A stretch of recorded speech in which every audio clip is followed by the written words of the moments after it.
At long last, let's talk about the 8th Miss Marple novel. At the time of collecting my notes for this review, I'd just finished reading it and had also just watched the Miss Marple TV version of it. I finished this one in 2025. It's been a while. I've recorded this video before and deleted it by accident, but I think this time it's going to be the actual one. Anyway, among the novels that I finished in 2025, The Mirror Cracked from Side to Side was actually among my favorites of the bunch. Setting aside the mystery plot to begin with, just in terms of overall character development, the way that Miss Marple is portrayed and some of the other characters are portrayed, I found this one to be really quite cohesive and enjoyable in a way that, for example, 450 from Paddington didn't quite achieve for me in the same way. In 450 from Paddington, I found the novel to be dragging a lot of the time, with a lot of what seemed like just filler. For this one, on the other hand, I will say I pretty much sussed out, well, at least figured out the guilty party very early on. The reasons or the motive for this murder was not really clear to me for pretty much the entire novel. But I was never really quite convinced that anyone else was guilty, even when many other suggestions were thrown about. In spite of this, though, I didn't find this to be a novel where, the fun was ruined by having a pretty strong hunch right from the beginning about how things would turn out. I just enjoyed meeting the different characters, getting to see the process of investigation. And in fact, while in some previous videos I've griped about the length of some of these Miss Marple novels, which I think often tend to go on for longer than they should, in this one, despite its extending out to more pages than many a Christie novel, here I never really found myself wishing that it had been shortened. There's a little bit towards the end where there's just a tiny bit of what you might call filler, but even then, I pretty much enjoyed just about everything that was done there. Some of the last-minute deception that Agatha Christie always tries to throw in there for us, that in some cases I find a little bit annoying. In this case, if I was at all annoyed, it wasn't for more than just a minute or two. Not to say that there aren't any silly or unsatisfying parts of this novel at all, but some of those are more just in terms of the mystery plot or the resolution of the mystery plot, and those I'll have to wait to discuss, of course, until the spoiler section. So what precisely is it about this novel that I really enjoyed? Well, first of all, as with several of the later Marple novels, I think there are some really interesting themes that come up throughout the book, and that I suspect Agatha Christie herself had been grappling with at the time of writing this novel. Like, one theme that really comes up in the opening to this novel and in other Christie novels as well is the way things change over time and our nostalgia for the past. Wishing things would be the way that they used to, but also realizing that, there are some good new things too, so you wouldn't really want to go back to the past entirely. For example, Dolly Bantry is now living just in the lodge at her former estate, but she now has modern amenities like, a washer and a dryer, dishwasher, appliances like that. Like, it's easy to remember things about the past that we wish we could bring back. But even if we did try to bring them back, it wouldn't make things actually turn out to be the way that we imagine them to be. And even while there are new struggles in the present, we may underappreciate sometimes just how much some of the new luxuries are there to help us. Like YouTube. We may all be addicted to it and to other social media, but at the same time, it's the only way that you can be watching this great video. And Miss Marple is interesting because she realizes this and she embraces the changes that have happened in some ways, while also at the same time still kind of lamenting some of the things that have changed and that are sad to have lost. And it's kind of left to the reader to decide just how much these changes are desirable or not. But Miss Marple recognizes that with all changes there can be good and there can be not so good. But it's still no use clinging to the past. So it's an exploration that's just as relevant as ever, and that will always really remain quite relevant, I think, since this is just such a big aspect of life for us, especially in modern times when the world is changing faster than it ever has before. Although probably it always seems like that to people living at a certain time. And here, of course, Miss Marple really represents the older generation. Hercule Poirot does as well, so this isn't something totally unique to Miss Marple, but for Miss Marple in particular, her age is frequently emphasized, and she's more self-aware of it than Hercule Poirot is, at least for most of the Poirot novels. And in this novel, it really comes through because here, more than in some of the previous Marple novels, Miss Marple has to confront her age and some of the physical limitations it places on her in a way that feels very touching, I think. We have one character in the novel who kind of patronizes Miss Marple because of her old age, even though that character is really not the youngest herself either. But Miss Marple's nurse, Miss Knight, she really gets on Miss Marple's nerves as a sort of minor antagonist in this novel, for this way that she has chronically low expectations of Miss Marple and treats her like a child. But at the same time, despite the real nuisance that this character presents to Miss Marple still does come to see during the novel that her age does place her in a vulnerable position in some ways. I love the way this is all done in this novel because I think this idea comes through on a level beyond what it does in some of the other Miss Marple novels. What else? So we have some good returning characters. There's Dermot Craddock, the detective we've seen a lot recently, and for me is definitely fun to see again. As I mentioned, Dolly Bantry from The Body in the Library was back in this one and also prominent. But we also get this whole smattering of other new characters, as always. And interestingly, in this one, there are characters with quite a few different levels of involvement or levels of suspicion placed upon them by the narrative itself. I mean, we have our definitely suspicious characters on one hand, and then we also have some really peripheral characters that are not really even true suspects.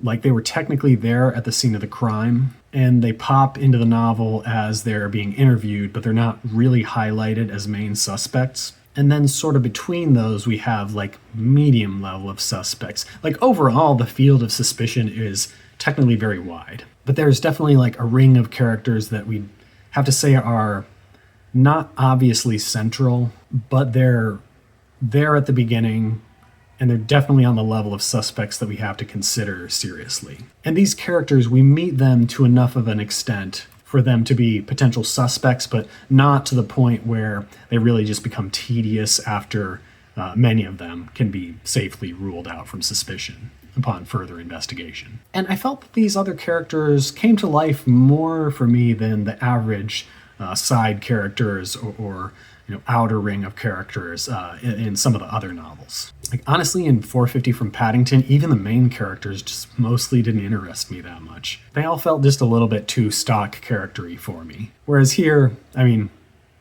I'll be real, many of them are still stock characters in one way or another. But I think they all had some interesting quirks, and I felt that there was some serious thought behind all of them. And as for the mainest of main characters, I thought that the victim was painted quite well. Even though we didn't get to meet her real closely, we learned a lot about her from talking with the other characters about her. I also thought Marina Gregg and Jason Rudd were very well done characters. And looking back on them throughout the novel, the way that their relationship with one another and with the world around them was painted was quite interesting, and I think the movie really portrayed that quite nicely as well, or the TV adaptation. The other main characters in the realm of like main suspects were not for me quite as memorable, like Ella Zelinsky, Ardwick Fenn, but still came through as interesting enough to make this a good read all the way through. All right, we got to get into the spoilers now to get any deeper on this. So now's your chance to go and read the book and prepare yourself. I'll give you 5 seconds. So why don't we start with the title of the novel, just to give a little bit more time for anyone making their exit before we really spoil this thing once and for all. So this is our second mirror in just a handful of Marple novels, and it's our second of these novels in which there will be no mirror playing any starring role in the mystery. Nevertheless, while I found the title "They Do It With Mirrors" to be quite forced and really just not appropriate at all, the mirror cracked from side to side, on the other hand, I found surprisingly more effective despite there not actually being mirrors in the novel. The title, as will be clear after reading the story because it's brought up like 1,000,001 times, references a poem by Lord Tennyson about the Lady of Shalott, which itself is a retelling of an old myth of a woman who is cursed so that she can never look upon the world, but rather can view it only through a mirror. Now, yes, the repeated invocation of this poem within the novel can feel a bit cheesy at times, just like some of our other obligatory scenes that always come up, such as the scene in every novel where Miss Marple reminds us that human nature is very much the same everywhere. But behind the Lady of Shalott is actually a real mystery here, a real moment being referenced that is important. What was going on at this party? What did Marina see here? Was it really someone she didn't expect to see? Was she looking at the picture herself? This was perhaps never the biggest clue of all in solving the mystery, but there is genuine intrigue in the interpretation of this horrified gaze, or whatever you want to call it, because I think it is important that this Lady of Shalott expression is invoked, because it's hard for anyone to place their finger on exactly what this expression is. But yes, this expression that Dolly Bantry witnessed momentarily on the face of Marina Gregg at the party. Personally, I kind of interpreted it when we first heard this clue to mean that she was just staring off into space. I mean, at first I did think it was possible that Marina actually knew ahead of time that she planned to poison Marina Badcock, although this sounded a little bit unlikely based on everyone's insistence that no one would have any reason to poison this woman. But you never know what Mrs. Badcock might have been involved with by coincidence, another thing that's repeated quite a few times for us to soak in. So I thought maybe this mysterious gaze is an intentional misdirect to get everyone to look away. Like, maybe she's actually slipping a drug into the drink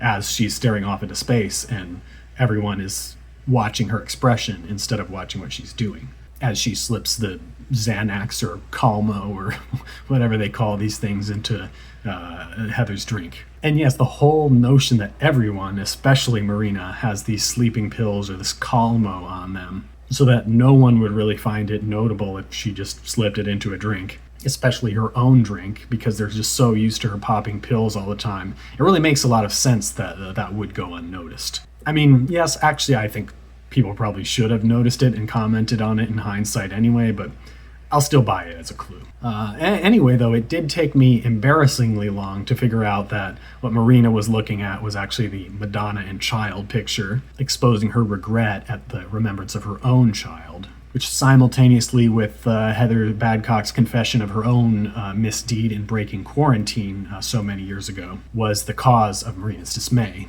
or whatever you want to call the Lady of Shalott expression, since we can't really pin it quite down. But yeah, the Lady of Shalott conceit was interesting, and it was used in a way that it did augment the mystery here and feels appropriate and not too contrived. In fact, in the end, I think it seems incredibly appropriate for the situation that is being described in multiple ways. And I think it's quite an interesting clue and even an interesting literary backdrop to the whole thing.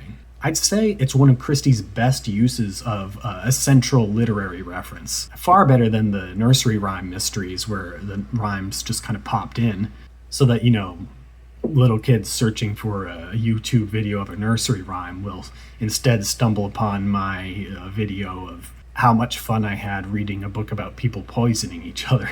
Now, I do think in this mystery, it's not really the hardest to figure out who done it if you've done quite a few of these Agatha Christie murder mysteries, because it has all of the usual tells right from the beginning that the real person to be watching here is Marina. Without particularly strong evidence, everyone quickly jumps to assuming that Marina was the intended victim because she's important.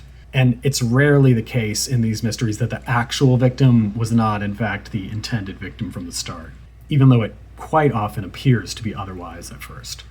There's also an overabundance of evidence that arises to support the idea of Marina as the intended victim. She's receiving threats, people are trying to poison her, and all this information has been supplied to us only by her directly. So we're again seeing this assembly line of fabricated clues that we've in fact seen once or twice recently with Miss Marple's cases.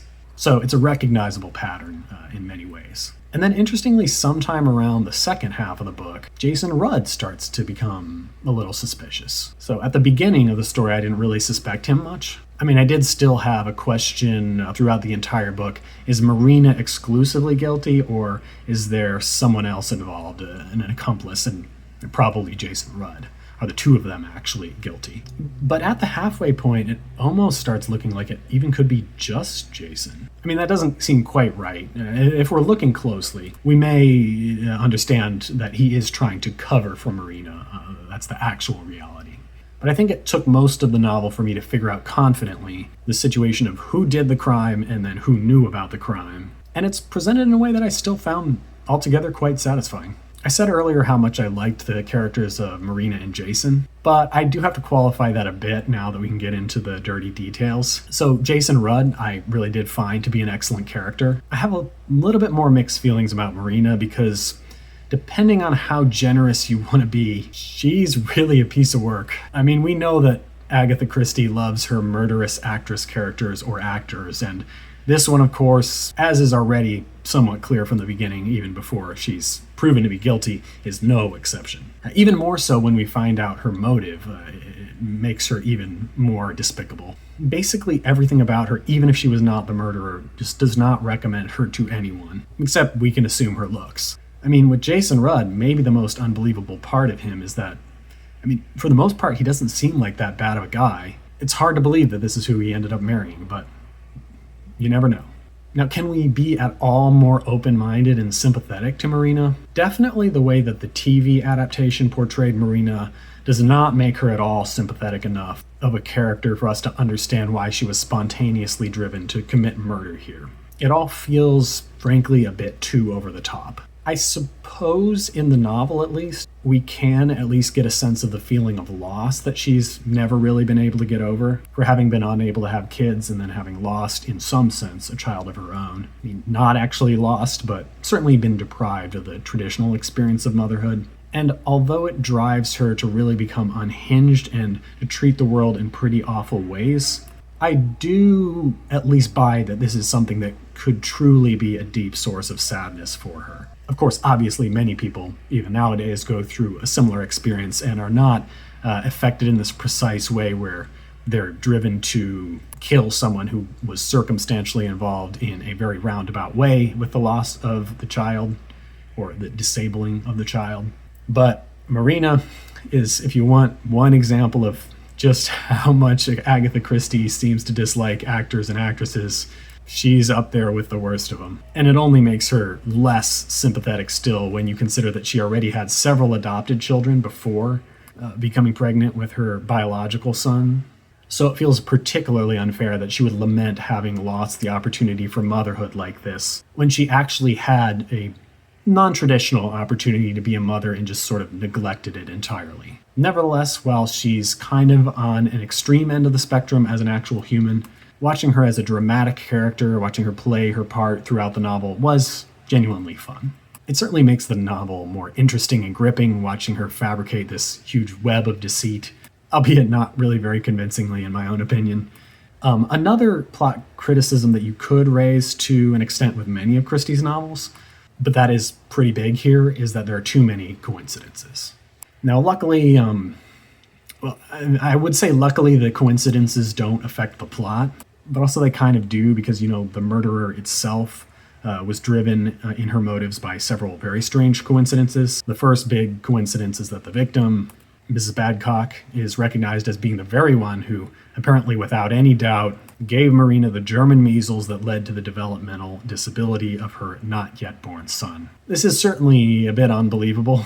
Of course, before I rail on this too much, apparently this circumstance, minus the murdering part, actually happened in the real world, so it is demonstrably possible that this could happen, believe it or not. That is, if you look up the events around the time of this story, there was actually an American actress, Jean Tierney, whose child was born developmentally disabled due to a case of German measles that she had during pregnancy, which Tierney learned 2 years later had likely been given to her by a person whom she met at a party, who'd had German measles and broken her quarantine so that she could come out and see a famous actress. Crazy but true, so maybe I need to open my mind a little bit about what coincidences are possible sometimes. It's still crazy and pretty obscure. Obscure enough that the revelation for the motive annoyed me a bit at the end, since I understood throughout who had killed whom, but really just would have never pieced together why. Although I have heard some comments by other readers that actually at the time of the novel's writing, this real case would have been so well known that actually figuring out the motive might have been too easy for many readers, believe it or not. Overall, I think I was less annoyed by the coincidence than the seemingly sheer obscurity of the motive. Because it's one which, if you miss its significance at the start of the story, I think you're unlikely to stumble upon it again later. But that was a minor annoyance. It still just feels a little bit like a motive where if you know, you know, and if you don't, well, you're just along for the ride until the end. But let's put this coincidence down as fair and within the realm of believability, since it's based on a true story. But then we also get some other coincidences where it really just goes off the rails for no good reason at all. It turns out that the photographer who was present at the party is Marina's adopted daughter, making her just happen to have been there, lingering within Marina's field of view right at the moment when Marina realized who had given her the German measles. This definitely creates some suspicion, but it's unnecessary, and also it's so blatant and unsubtle at the moment when it's actually revealed that will probably convince no one that she's actually a legitimate, serious suspect here. It really has red herring written all over it. The coincidence does make a little bit more sense in the TV version that I watched, since in that version it's clear that the photographer was not actually a commissioned photographer, but rather someone who actually wasn't supposed to be there, and who was there precisely to snoop on her adopted mother who had left her behind. So in that case, I think it's very understandable why she would very much dislike this woman and be a little bit just obsessed with her as well. But the coincidence that was just plain dumb and is unforgivable to me is the random revelation at the end of the novel that Marina had been married to Mr. Badcock. What on earth?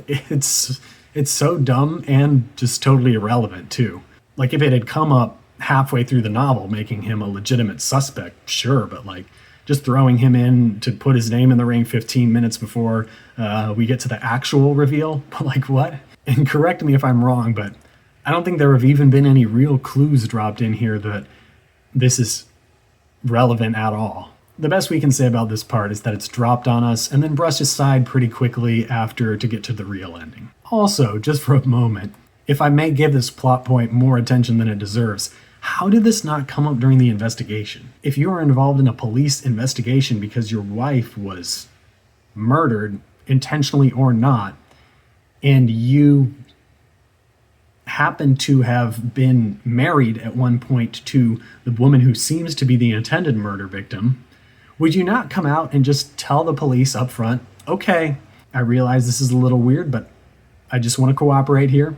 No ill feelings against Marina, but seeing as there's been a murder attempt on this woman to whom I was formerly married, just by chance, I wanted to put that out there for you. At the very least, because if it comes up later and it seems like I'm covering something up, that's going to look really bad for me. Like, I get that people are scared of the police, but this seems like something you would not want to hide if you're innocent and if there's not really any evidence against you. But aside from these mildly vexing aspects of the mystery and its solution, I enjoyed meeting the characters, I enjoyed following the mystery, I enjoyed trying to figure it out overall. Another little funny part of this mystery overall that I figured out is Gladys.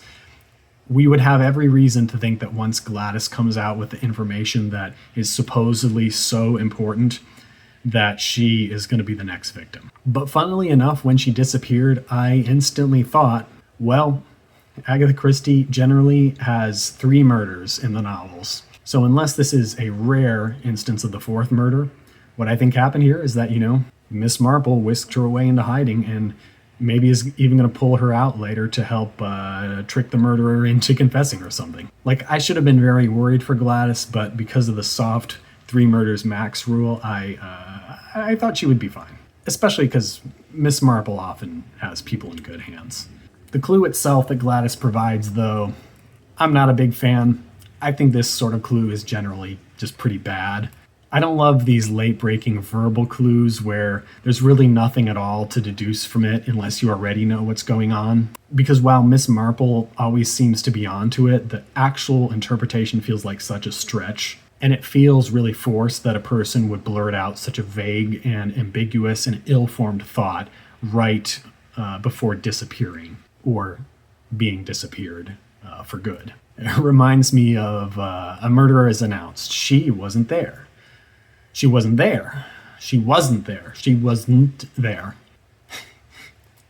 It's just dumb when, like, even knowing who the murderer was, I still have to stretch to understand how it could possibly be fit into what the person said to mean what I know it must mean. Here being the fact that she did it on purpose is meant to suggest to us that Marina Gregg, she had spilled the drink on purpose, which is still only half of the relevant story here. Like, I know what it must mean, and yet it's such an ill-formed thought that I'm still thinking, could it really mean that?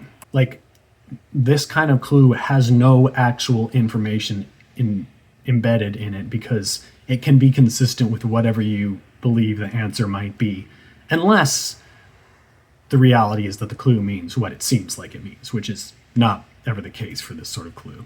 In this case, it's a moot point because who knows what this clue actually means anyway. It's so vague. So, as I review this novel in its entirety, particularly reflecting on the mystery, plot, and its plausibility, I admit it definitely has some flaws and annoyances, though generally I still think of them on the level of minor flaws rather than critical. So despite my overall enjoyment of the novel, it's definitely not in the highest tier of Christie novels. All in all, though, I think this is at least among her better Marple novels, and I'd probably place it in the top half of her works overall. It made me think a little bit more deeply than some of the other more recent novels, both in terms of the mystery puzzle to an extent, but especially also about some of the background themes. So those are my thoughts on this one. And next up, we'll have The Caribbean Mystery. All right, another one of our destination mysteries to look forward to here. Until then, wishing you all the best and happy reading.